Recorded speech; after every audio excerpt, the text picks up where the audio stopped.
Ladies and gentlemen, boys and girls, it's the Buko Boys. You must be so excited right now. Because we're back? Yes. Finally. We are coming out of the COVID pandemic a little bit, it feels like, yes? Yeah, I guess so. Everything's just kind of opening up. We can go inside restaurants finally and eat. Yeah, some places, like I'm meeting up with lunch with a friend tomorrow, and I have to look up what places have dine-in right now. Yeah, that's the trick now. It's like, oh, come on. Finding where you can go inside. And I'm so conflicted because sometimes it feels like we're fine, but then there'll be like a influx of cases. But I know it doesn't take some time before it hits somebody. I don't know. Well, if you think about it, they probably didn't do any tests for a few days. People were busy. Yeah, whatever. true. So a lot of people went in to get tested. So instead of like there being like a steady, gradual rise or whatever it is, it's just like there was nothing for a few days, and all of a sudden, bam, everything came in all at once. I don't know. Yeah, that's all I think. I mean, we have that thermometer, right? It's like we're in Utah. We've been in orange for a little bit. We're getting into yellow. We've been in yellow for actually a couple weeks now. I think we've been in yellow. The governor's talking about going to green. I'm hoping soon myself. Yeah. I kind of feel like I know there's, like I said, I know there's some numbers, but I just don't feel like, I know the heat is supposed to help kill it. The vitamin D helps your immune system kill it, so. Yeah, I'm over it. I think, I don't know. I have my thoughts on it. I mean, what do you think about this meter of pandemic? Do you think it's as relevant as the terrorist meter we went through in 2011? The terrorist meter? I forgot all about that thing. Right? It was like, we're code red in terrorist threat. Like, so we can die any minute. Yeah, we're going to nukes are coming our way. Yeah, I forgot all about but that whole thing. But it never affected your life, you know what I mean? Like, we're going into the green we're going to the orange terrorist threat. It's like, okay, but I don't know what that means in my life. I know, it's like, just continue life as normal, but just think that, you know, a nuclear bomb could hit us and we could just wipe out. Just be scared at all times. Yeah, maybe. But live your life normally, but just be scared at all times. Yeah, something could happen, wipe you out. But just live your life like normal. I Yeah, about the whole terrorist meter. Like I never cared for it. But hey, we're in the green, we're in the yellow. I don't know what that means. Like, how does that affect my life? I don't get it. I remember what I did during that time is I didn't watch the news. Oh no. Well, okay, during 9/11, I was kind of hooked because I was just curious what's happening. I just felt for the people, but I wasn't living in fear. I wasn't in fear, but I just was curious. Yeah, I remember during that time I was like. Well, no, it was. I just started work at OC Tanner at that time. They're not paying us to plug them. Yeah, that's right. Shit, they used to pay us. But yeah. Anyway, I hope things are getting back to normal. I hope everyone's feeling safe. So I feel safe. I know when I go to people's homes, I don't get the same reaction like I used to. Like some people, I've been shaking hands. People have been wanting to shake my hands more. I'm not sitting in people's garages as much. I hardly ever actually now. I'm welcome back to the table, to their dining table. I didn't do much garages. I don't know how inconvenient it would be. Like, you know how. It wasn't that bad. They set something up. It wasn't bad. If they had a table set up, it was fine. But when they're trying to sign on garbage cans.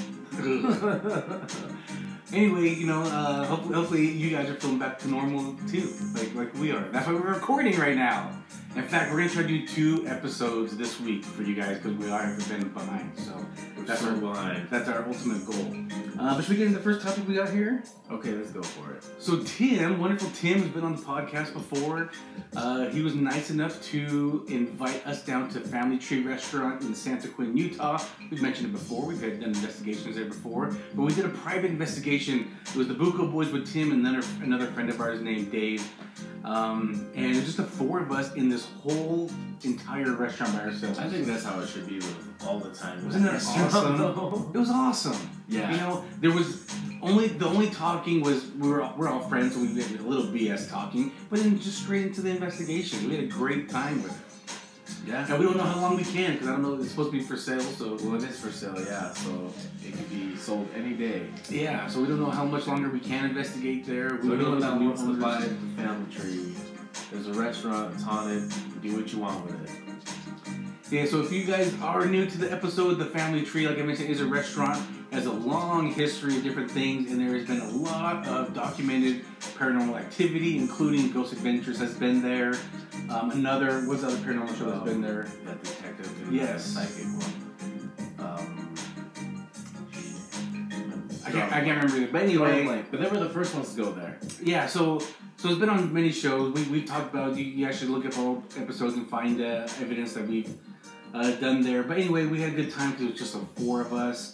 And kind of, what were your thoughts about the process, or not the process, but about that night? What did you think about that night? Well, the last few times we've been there, I've been there quite a few times. I feel like the spirits have not been as active since the first night. I agree, yes. Even this night didn't seem that active. It was not that active. It almost seemed like they just came in just to let us know that they were still present. Okay. But not giving a shit about us. Right. I just Which feel they like should. They shouldn't care. They're so sick of people. Investigators? Yes. Yeah. So like when we went there that first time, I think it was still like new for the spirits and it was fun for them. And then we were new to them. Yeah, and then now it's kind of like these They're like, yeah, we're here, okay. Well, we have one pretty good evidence. Yeah, I don't know if you can think of anything else. I think Tim said there was some other EVPs. I couldn't hear them, so Tim threw some EVPs. I couldn't hear. I tried to hear. I couldn't hear them. I don't know if you were able to try to listen or if you heard anything. I couldn't hear anything. But should we just go into the evidence we got? Sure. So we were sitting in the back private room. I think they use it more for like private parties. I think that's all they use it for. And me and you were sitting at one table. Dave and Tim were at another table. And then Tim thought he saw somebody walk behind me. And so I told him to get the laser grid out. But he didn't really see that spirit again. And then we were just kind of sitting at our table. And then I threw out the shave and a haircut. I do this pretty often, right? I like to do this, see my response. So if you're not familiar, the shave and haircut is shave and a haircut. And then what I do is I do that and I'm waiting for the two knock response, right? So I do it on the table. So I go, and I'm waiting for knocking actually. Yeah. We did not get that. No. We got something else. Something cooler. Futuristic. Which they didn't catch it. So what was the device that we had on the table? It was a EMF detector that it beeps when it goes off. It picks up two different types of electromagnetic fields. But anyways, yeah, you can set it with the volume on. So it's got like a little wand end to it. And originally was it made for ghost hunting? Right, but it's just picking up electromagnetic fields. It's a tool. Yeah, but since they found out that it's been being sold as a ghost hunting equipment, they've upped their prices. Right. And anyway, it beeps when there's a type of electromagnetic field around, which spirits have known to give off. And that device, since we put it on the table, didn't go off one time. No, it did not go off. We were not getting any activity. Not much. We were getting some on the Ghost Meter Pro, right? Yeah. Yeah. So I do that. I go, all right. I'm like, hey, do you know shaving and a haircut? Can you finish me off here? So I go, and then the meter goes beep beep. Holy, hear Tim go, did that just happen? And I didn't catch it because I was expecting knocks, and I was not expecting beeps from that device. Didn't beep again. But the coolest thing was, it lit up right away, right after that. It did the beeps, and then it was gone. But it was so... That's what I mean by they came in and just let us know that, we're still here. But I had you do it again, just to see if you're knocking or... Because you asked me, like, do it again, because honestly, my knocking could have caused that. So I didn't... You said do it again, and I didn't do it again. I just did this. Like really hard, really fast, really loud, because that'd be a lot more than what I would have done. Nothing. But I think the K2 was going off as well. Oh, I didn't even catch that. But anyway, that was probably one of the best evidence we got that night. Can I say it was a ghost? No. But But we was can't on figure command, out what right? else It's did pretty it. interesting. Yeah, that's what paranormal about is that we can't figure out what caused it because we were trying to recreate that. Exactly. So, any other evidence you think of that night? Significant anyway? Nothing that we were capturing. We had a few things on the Ghost Meter Pro, but that was it, really. Yeah, so anyway, that was pretty interesting. I did enjoy that. So, anyway, again, real quick, guys, if you guys have any cool paranormal stories, ghost, UFO, alien, Bigfoot, whatever, send it to us. We'll read it. If we choose your story, we will send you a sticker or magnet of the Buko Boys, and that email is bukoboyspodcast@gmail.com. Save it in your files. and I want to bring up this. I thought it was interesting. So Joe Rogan, he just was announced as the top paid podcaster in the world. So he's making a ton on podcasting. If you remember Joe Rogan, he's done stand-up for years. And then he's done a couple shows like News Radio. Then he did the what was the challenge shows? Fear Factor, and now he commentates in the UFC on the pay-per-views. He used to do every weekend. Now he just does the pay-per-views once a month. That's how busy he's gotten because he's doing his podcast thing. He's blowing up. Yeah. And so it was announced last year he was the top, or maybe earlier in the year, he was the top paid podcaster.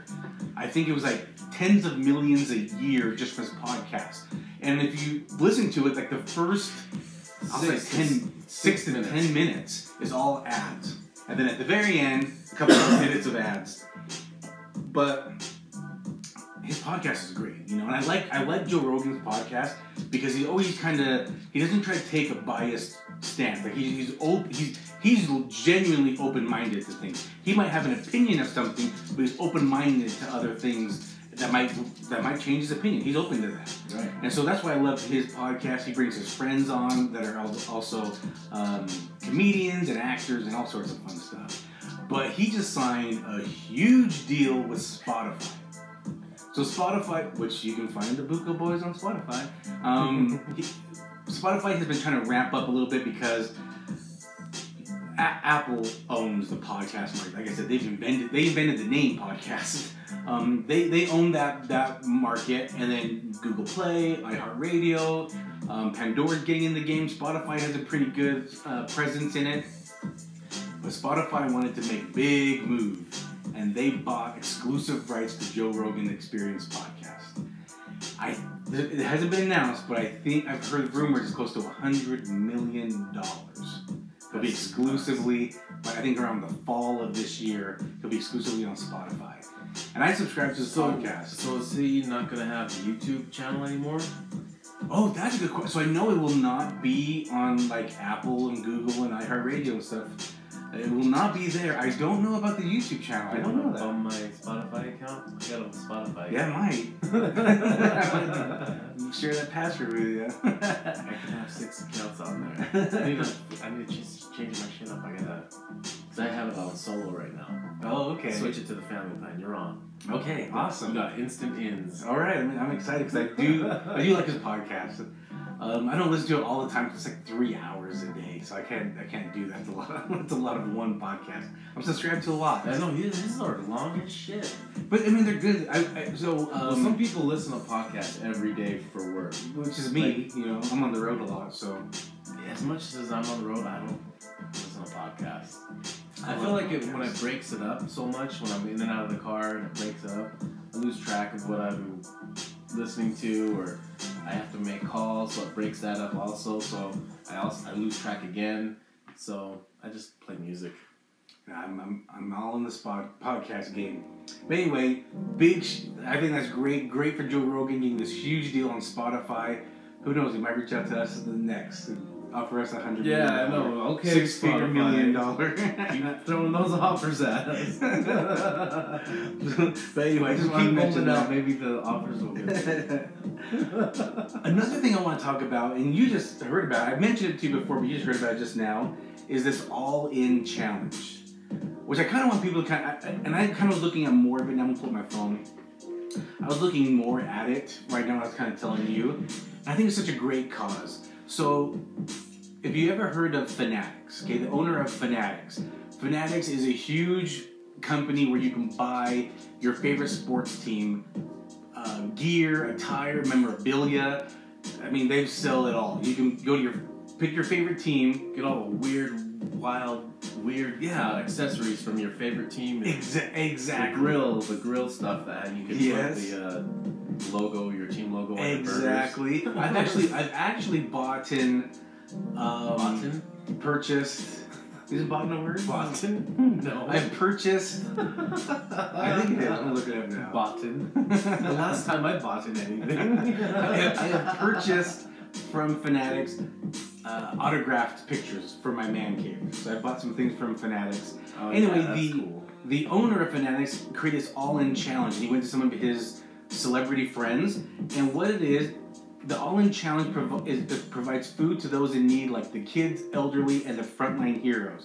Some of the causes, well, I'll just mention a couple of the ones that are more common or more popular that you might know, is Feeding America and No Kid Hungry. Those are two of the many causes. I thought those were the same cause.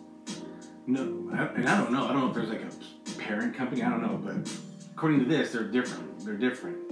And what it is they have sweepstakes and auctions. All right. Now, people have already been winning some of these, but like for example, on the auctions, it's kind of like eBay type of thing. You're bidding on items. Some items they have are some Game of Thrones memorabilia.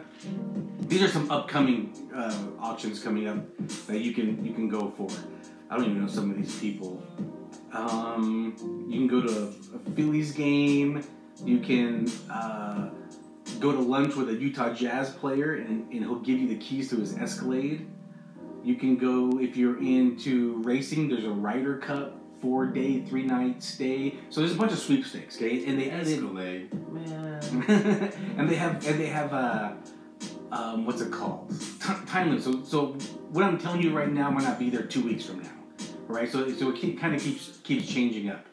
Some of the sweepstakes, the ones that have been won. For example, Tom Brady did one where whoever it was, he was going to take you to his first game as a Tampa Bay Buccaneer, and he was going to give you his jersey after the game. So you can burn it. If you're not a fan. Sell it so you can burn it. So the sweepstakes start at around $10, and you buy entries. The next, as how much money do you think that guy would make if he went to that game, got that jersey, then went to New England and sold that jersey to the highest bidder who would want to like hang it up to the flagpole and burn it? He could get a good amount. That would be an awesome idea for that person, whoever wins that. Yeah. He'll just act all buddy with Tom Brady and then go sell it to whoever wants to burn it the most. And that guy that probably won it, I think it was a guy. That's what I'm saying, guy. I think it was a guy. I think he would pay $10 for that ticket. He would pay $10 for that ticket. So, oh yeah, you know what I mean? So they start $10. So there's one. The next one coming up that's ending next is a one with Jennifer Lopez. It's premium floor tickets and an all access meet and greet with Jennifer Lopez on her next tour. And then another one coming up, you can get a Tesla Model S. Well, what all does that Jennifer Lopez come with? What does Jennifer Lopez come with in this movie? What does she come with? Yes. Baggage. That's Do what you she comes with. get to like set things on her butt? I don't know what it comes with. I guess how cool is she? I guess. But the one that I'm probably going to put a sweepstakes in right now for is you get and I looked at all the details of this. The title is Motorcycle Ride with Jason Momoa and a Harley bike and gear. This is what you get. They're going to fly you to California, just do a 2 to 3 hour motorcycle ride with Jason Momoa. Harley Davidson gives you a brand new motorcycle that's yours to keep with a leather jacket, boots, and gloves. That'll be dope. That's it. It starts at $10. Now, you get like 10 entries for $10. Might not win it. But it goes to all the proceeds go to those feeding, the causes. All the causes. 100% proceeds. Everyone's donating either their time or their stuff. Everything's donated. They write it off. But I think that's cool. Already they have raised, at the time of this recording, $56.8 million has been raised already.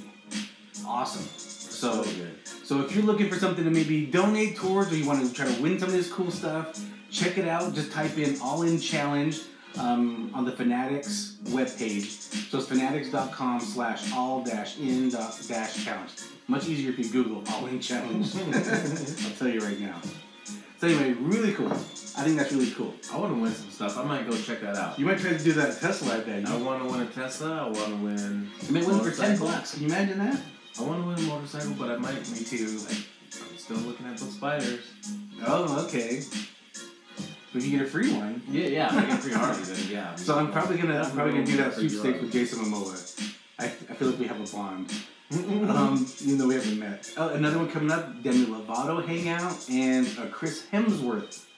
You get to go to the premiere with him of that new Thor movie and hang out with Chris Hemsworth. Oh yeah, that movie's coming out. So cool stuff on there. Great cause. Even if you don't win, is there even any trailers? There's no trailers for that yet, is there? I don't think so. So yeah, pretty cool stuff. Check it out. I think that's I'm gonna go check out some stuff. And I heard about it from Gary Vaynerchuk and Mark Cuban. They posted about it. They had, I think Mark Cuban had actually Mark Cuban's thing. I think that person already won, but his thing was you would be signed to a 1-day contract as a player on the Dallas Mavericks, something like that, and go to a game. I can't remember all the details, something like that. That would be kind of cool. Just that'd be way cool. You're on the team. Yeah, exactly. For one game. Yeah, and you can win it with a $10 entry ticket. Like, yeah, I was an NBA player. I was an NBA player. Just like some people are. Just like those people are Instagram models. I'm an ex-NBA player. Oh, I don't look like an NBA player. So what? That's why it's X. Awesome. Do you go to the next one? Yeah. Kind of sad, depressing. Our own, here in Utah, our own Coach Sloan has passed away. At the time of this recording, it's been about a couple weeks already, actually. Yeah, no, we kind of haven't recorded in a while. But I still want to give him props. And we're going to lead this into the whole series of The Last Dance. But as a Utah Jazz fan growing up, I'm still a Jazz fan, even though I don't watch many of the games or go to many of the games. I'm still a fan.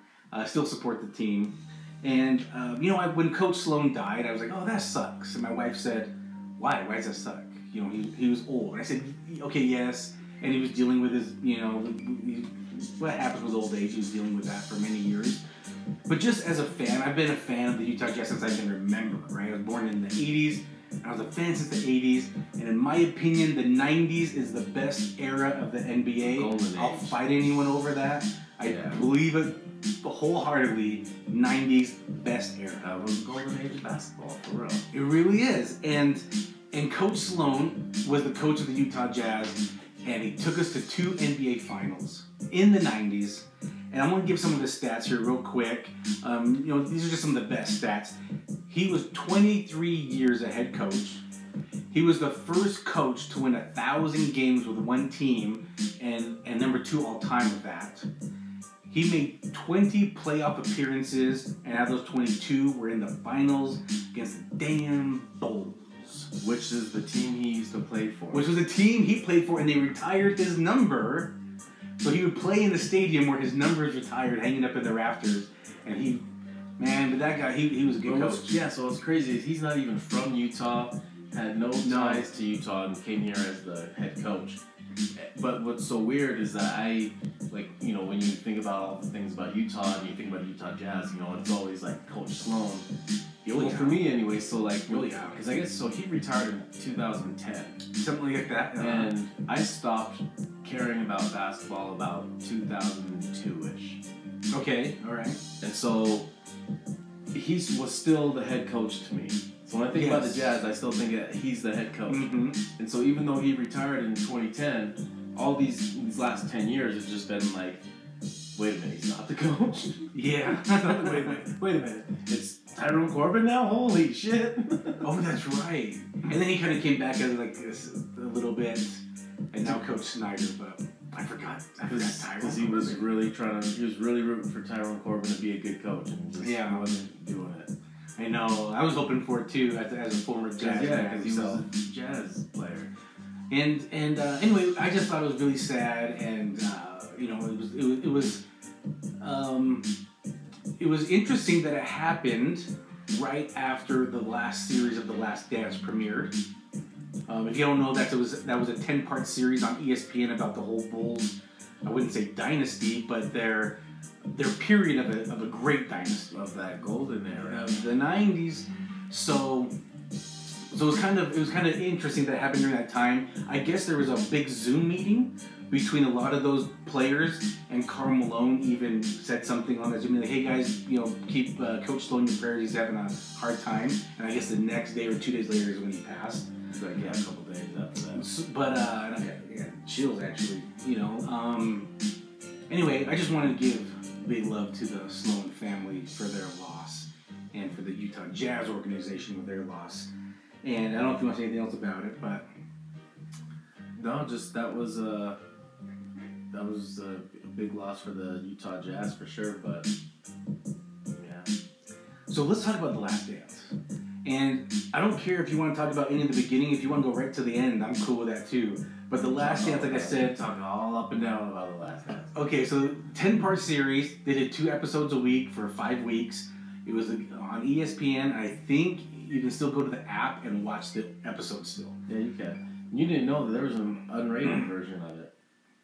No, I guess there's an unrated version that they don't bleep out the swear words. I don't know. It doesn't matter to me.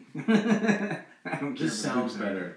Sounds better not hearing. I don't really notice the bleeps because I know what they're gonna say. So I guess I don't really notice bleeps because I kind of know what they were meaning to say already. But I'd rather not hear the bleeps. Just say what you gotta say. So yeah, so if you're wondering, there's 2 parts, edited and unedited. Of the I'm all about the swears. If you haven't noticed. So if you don't know, I'll make this quick because I think most people have seen it. A lot of response on it. If you haven't seen it, they did a few episodes, and they're jumping around in time, which kind of I didn't like about it. I can see kind of why, but they jumped around a lot in between the episodes. Anyway, they talked about some of the key players in each episode. It really centers around Michael Jordan, to be honest, right? I really thought it was having to do all about Michael Jordan. I thought the whole series encompassed Michael Jordan's career. I don't think they wanted to say that, but it did. Well, it was very evident. I mean, they kind of branched off and talked about like Rodman, they talked about Phil Jackson, but it always came back to Michael Jordan. And his jaundice-looking, crying eyes he's got. What's up with that? So, I don't know. He always looks like he's about to because he smokes a lot of cigars, probably. Is it the burn in his eyes or something? Because he's I do think every time. I think a lot of smoking does make your eyes turn yellow, actually. Shit. Every time he's about to talk, he looks like, like if I'm not paying attention in the show, I'm like, what's he crying about? And I start to listen, I'm like, oh, he's not even crying. He's just talking looking like a crybaby though. He's got those jaundiced eyes. Yeah, it's weird looking. What did you think about the series? The whole series? Well, 10 episodes. Oh, well, I missed a few of the episodes. I watched the beginning up to about halfway and then jumped right to the end. Okay. But I thought it was awesome. What I did watch, I did like seeing a lot of the stuff and talking to Rodman and stuff he was going through and the crazy shit he was doing. I like watching the parts about the battles with the Detroit Pistons they had, because the Pistons had that bad boy. Yeah, which was funny because Rodman was on the Pistons during that time, and what's his name? They had Thomas and Joe. And they're bad boys. It was cool seeing all these old players talking, though. I'll tell you what, it was cool because they were the best players. Yeah, well, what I liked too back then is everyone was scattered. All the best players were scattered, and everyone had good players. Every team had good players. Yes, right. Because they showed the battles with the Knicks and the Pacers. Great players. Not just one great player, multiple great players on one team. Well, every team had at least 2 to 3 great players. That they didn't try to steal from other teams. It was just like it was like they're always gonna be there, and that's their team. They're gonna retire with that team. Yeah, they're a lifer.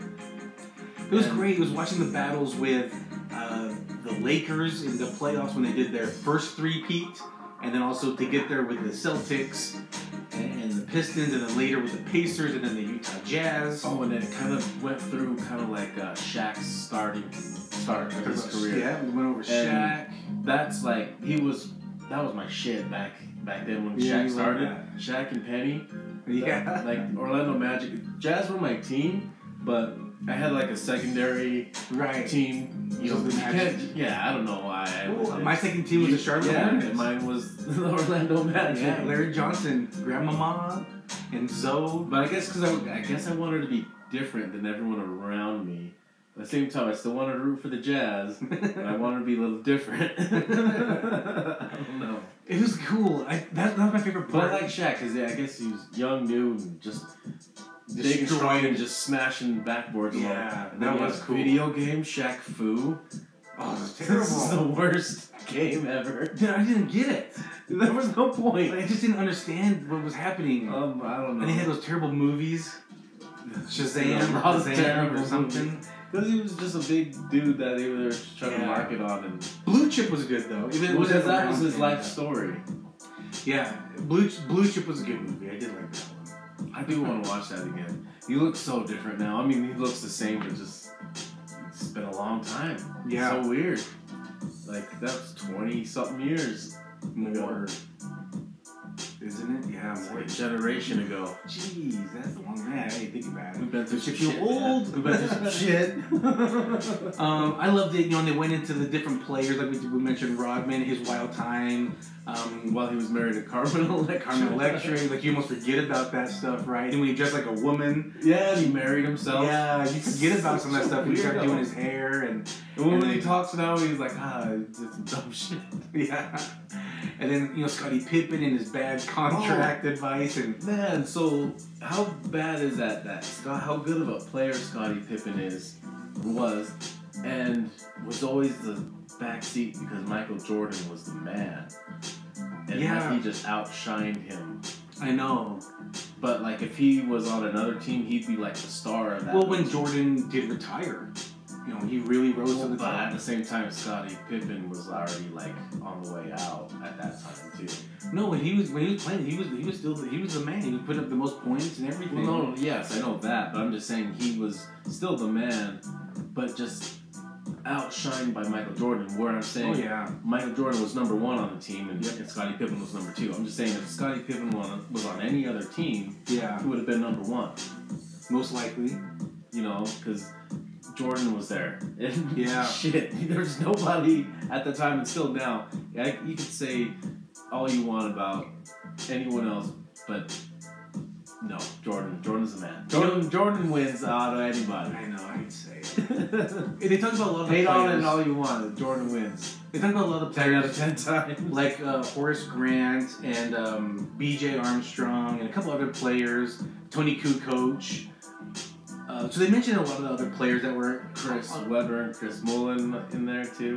No, I'm just on the team. On the team. And so they talked about those players on the team, and they went like, you know, they did the players during the first three-peat, and then the players on the second three-peat, because a lot of the players had changed, but mostly it was Jordan and Pippen, you know, that kind of stayed there during the whole ride.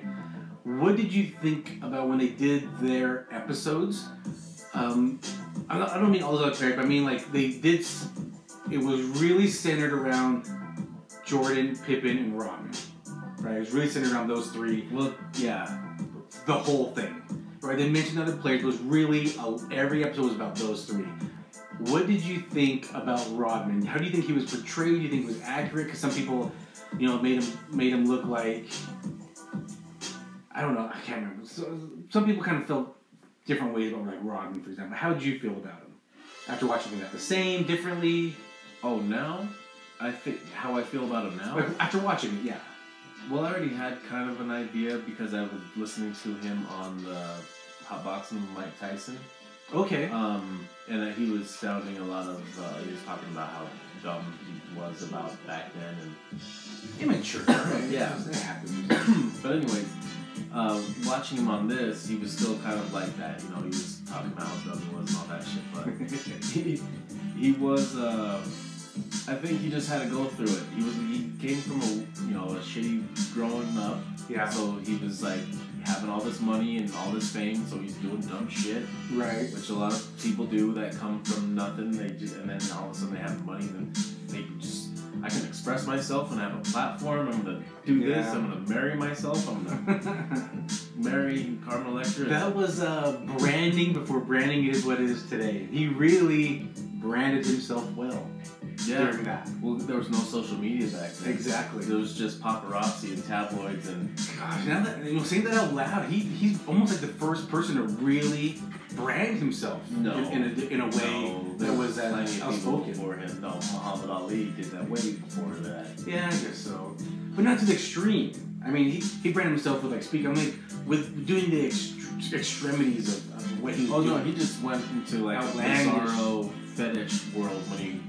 Yeah, the piercings, the tattoos, the coloring hair. Yeah. But back then, I remember I was always just like, God, like, you hate it, you love to hate him. Right, You liked his character, but you hated all the dumb shit he was doing. But when he was there being his dumb self, you loved it. Right. But when you saw him on the court, rebound king. Yeah, he was a beast on there. And he would foul the shit out of you, too. Yeah. But in the episode, they kind of fast forward a little bit if you remember, but he was talking about if the ball goes here, it's going to go here. Like he had it down to a science. He'd watch the ball, he knew kind of where it was going, he knew where to be. Like he had it down to a science, which is why he was the leader of rebounds, for many years. And he kind of did it real quick in the episode. I was like, damn, he really knew what he was doing. And he had like major hops. He really knew what he was doing. Well, he was hella tall. Yeah. Jump. So what did you think about the Pippen storylines? So a lot of people were thinking he was really stupid, that he took, that's such a low contract. Some people were even saying he kind of seemed like a crybaby because he wouldn't come in during those last minute shots or things like that. You know what I mean? Oh, no, I didn't catch that too much because that might have been in some of the episodes I missed. Okay, so he took a really bad contract. I can't remember, it was like one of the lowest contracts for one of the top players. Oh shit. And they were saying he was stupid. He kind of mentioned, it was kind of stupid, but where I came from, we were poor. I had to I had to make sure I was getting my money into my family.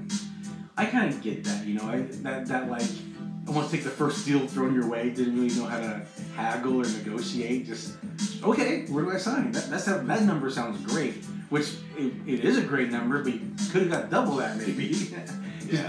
Which is probably poor management too. Hopefully he fires his managers because so they talked about that and how he kind of seemed like a crybaby. There was a couple plays where they wanted him to come in, but he kind of felt like he was being put to the side, like I ain't coming in, or I'm not playing, or something like that. Oh, I remember that. Yeah.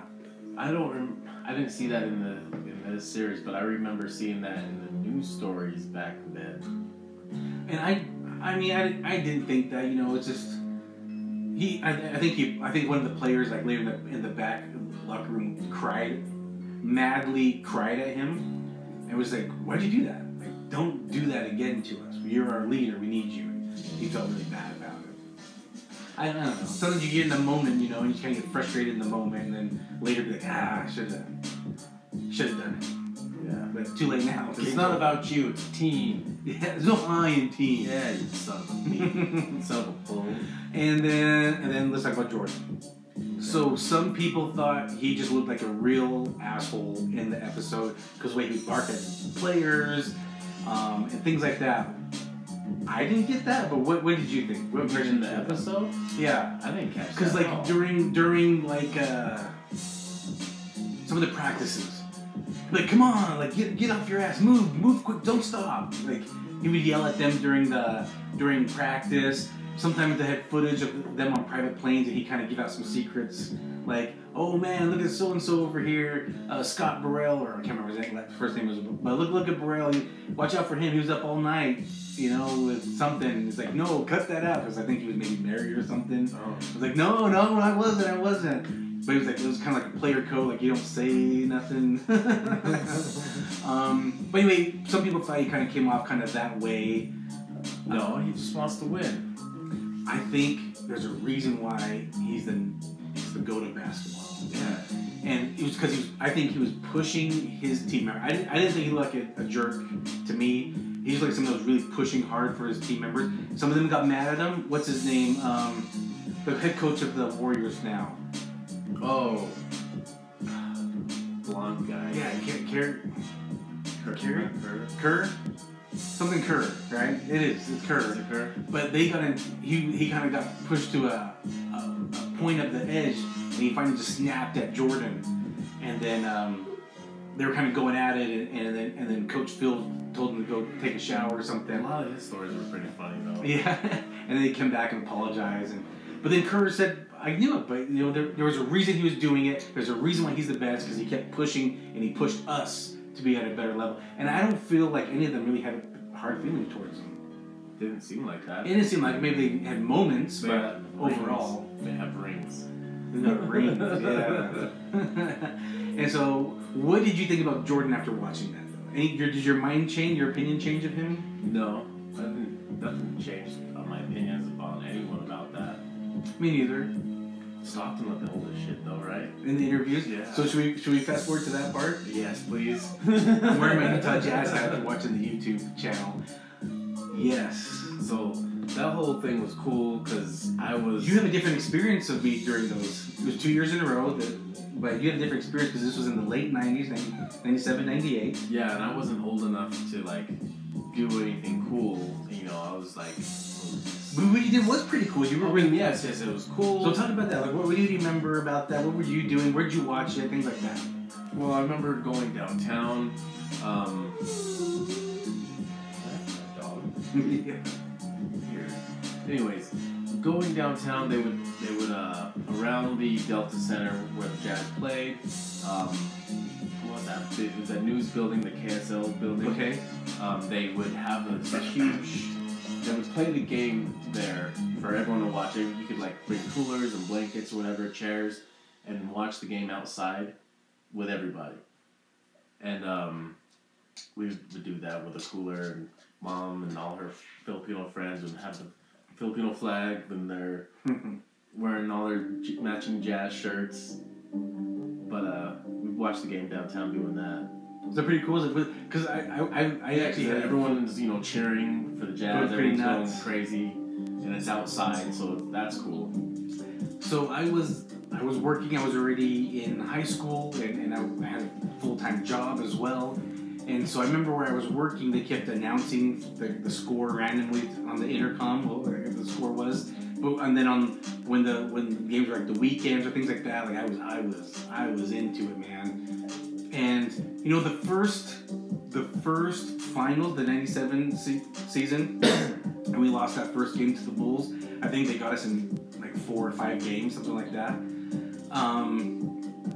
I was still pretty excited. I'm like, hey, that was our first time in the finals. Like, that's great. And then the next year we go again back to back with the Bulls. And, oh man, was I into it, man. And that was badass. That loss was crushing, just crushing. And during that time, too, I remember... And I went to some of the games. I don't know, did you go to some of the games? I went to some of the games. I didn't. So I went to some of the games that year, but none of the final games, okay. None of the playoff games. It's cool now to think back and say, like, I watched Jordan play here in Salt Lake. Well, what's cool too is when they were showing a lot of the stuff in Salt Lake during the time. They were showing some of the stuff, like some of those huge gatherings where people were watching the games outside, and I was like, I was there. But what else was going on during that time? Oh shit, I can't remember what I was saying with that.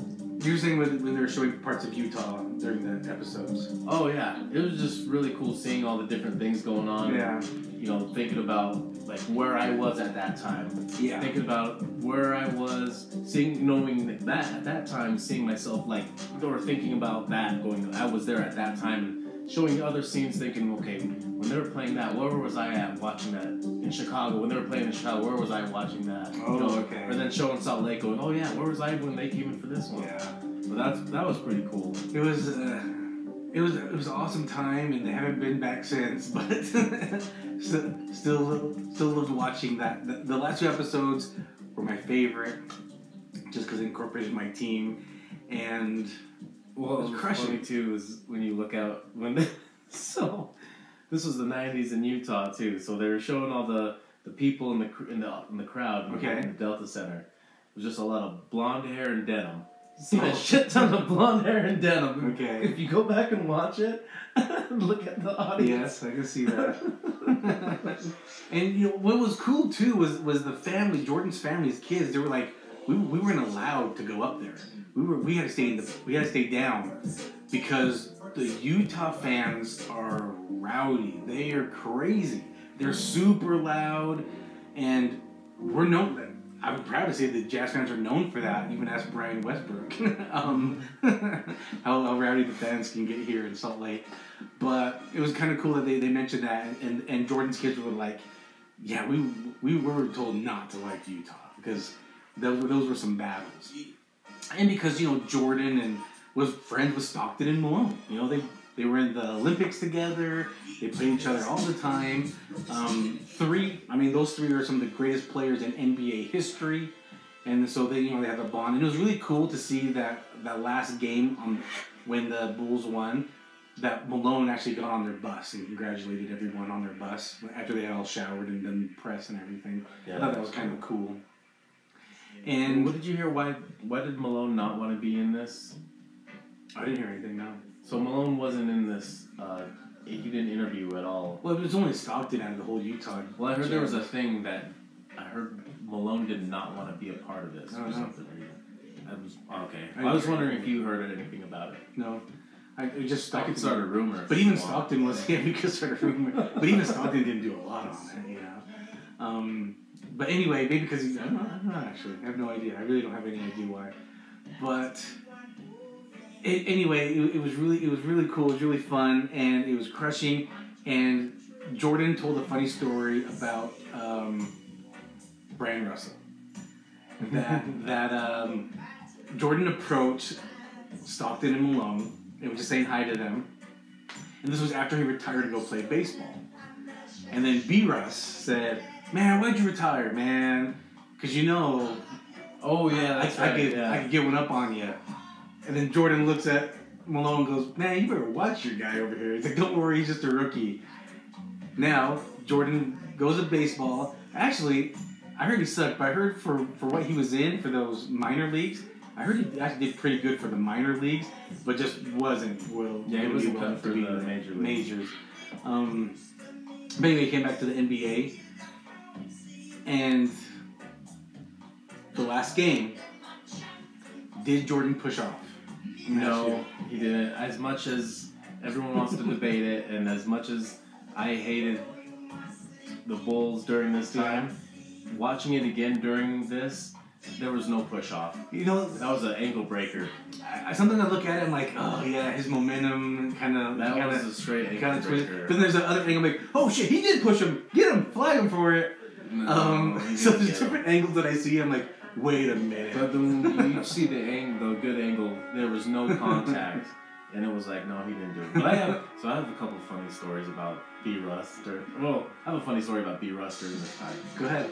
So during this time, while he was playing with the Jazz, his younger sister was going to high school with me at this time.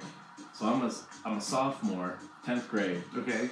And I'm in this class, and there's this new black girl in school. She has B-Russ's face. Okay. But she's a straight up G, right? Oh, okay.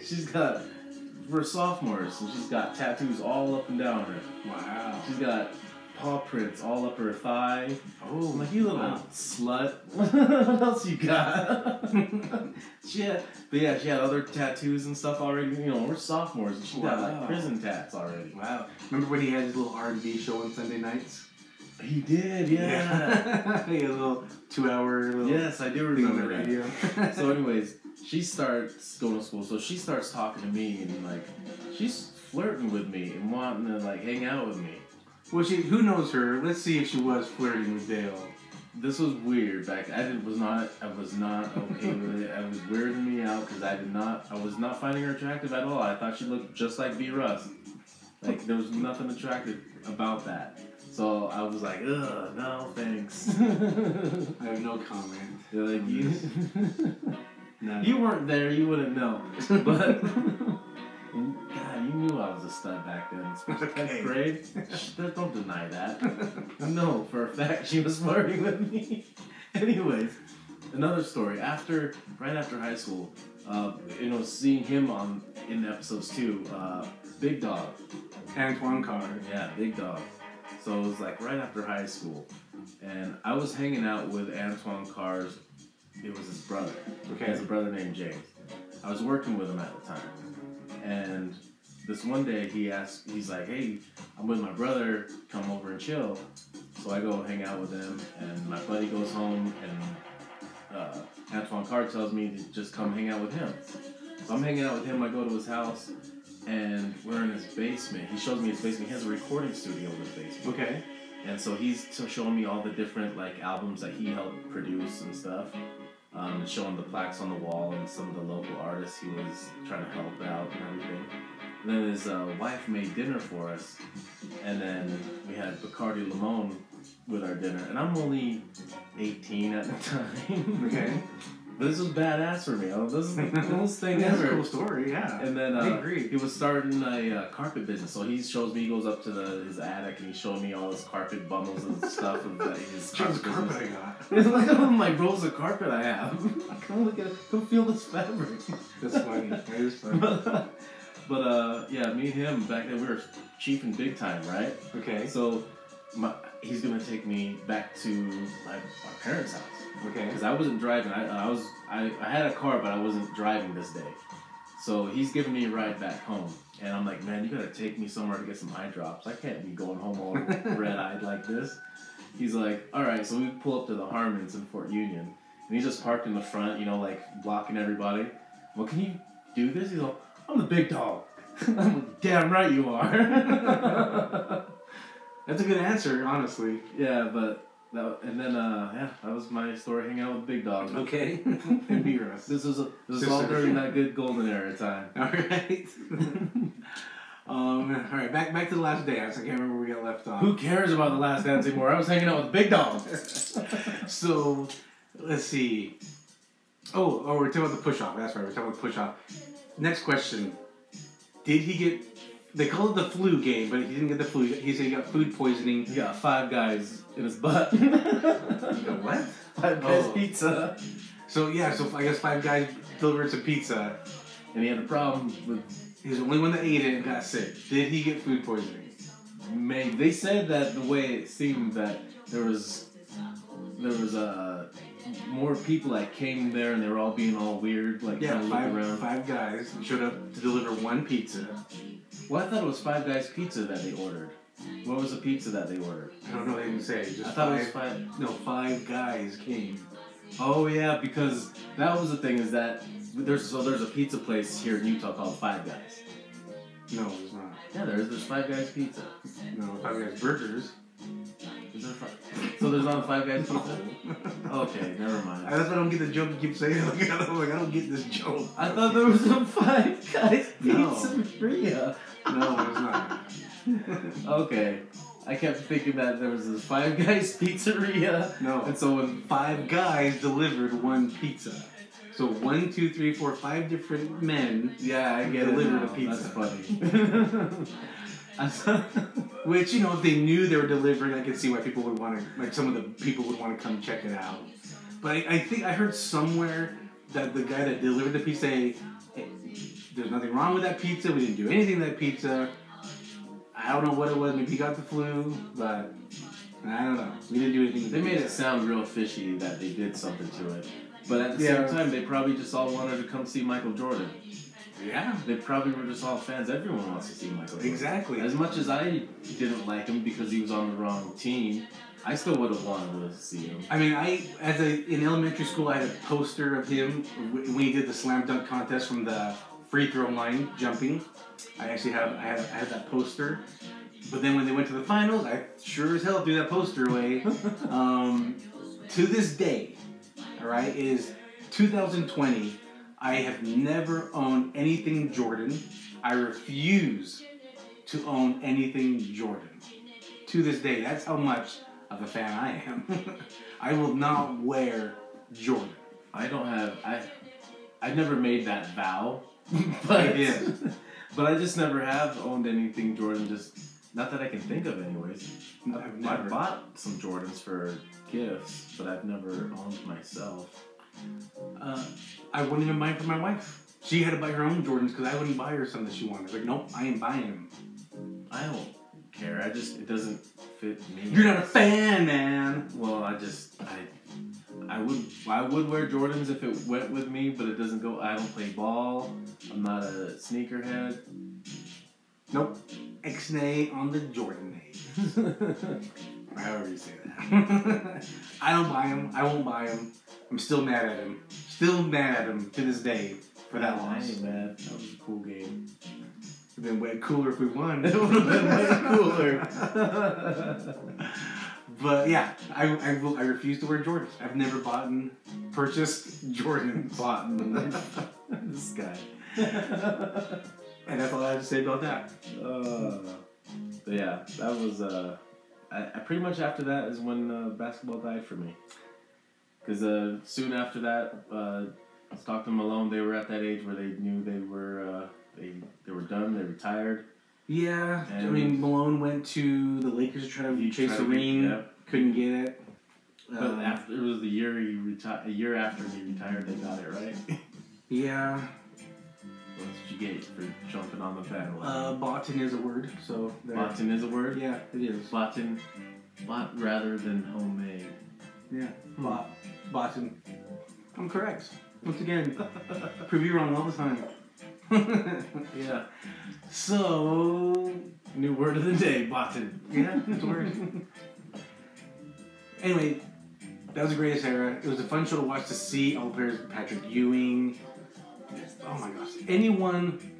So on that Dream Team, that original Dream Team, which I have a huge poster of in my man cave, the Dream Team, all of those players went to the Hall of Fame except for one. And that's how great of an era it is. Do you know who that player was that didn't make it to the Hall of Fame?